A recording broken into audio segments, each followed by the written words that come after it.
So, kung madalas kayo dito sa Seattle, I'm sure parating yung nakikita to sa downtown Seattle, yung spherical figure na gawa sa glass. Ayan. Ang tawag dyan, Amazon Spheres. Ano kaya yung meron sa loob? Finally, nakuha ko ng ticket para makapasok sa loob. Let's see kung anong meron sa loob.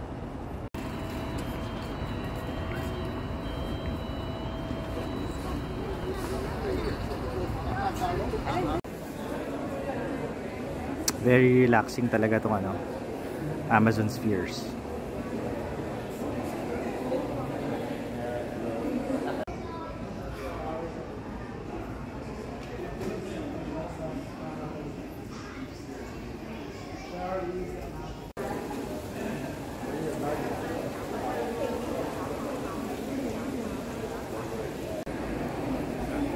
Ito yung tinatawag nilang canopy walk. So, pwede kayong mag-meeting ng mga workmates mo habang naglalakad dito sa canopy.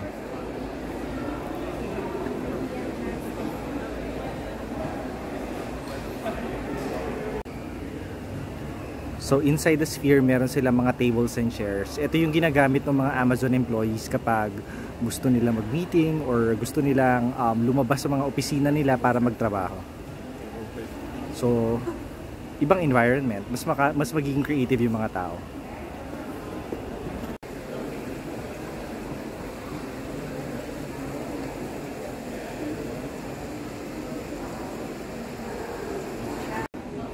Ang swerte naman ng mga Amazon employees, meron silang daybed, oh.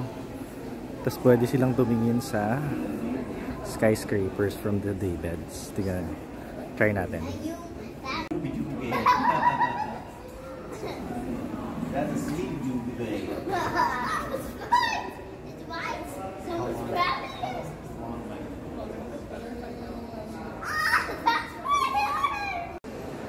Okay, good job Amazon. Very inclusive. All gender yung restrooms niya. Perfect talaga yung Amazon as an employer para sa mga dog lovers. Kasi tignan nyo naman, meron silang dog park sa loob ng Amazon campus.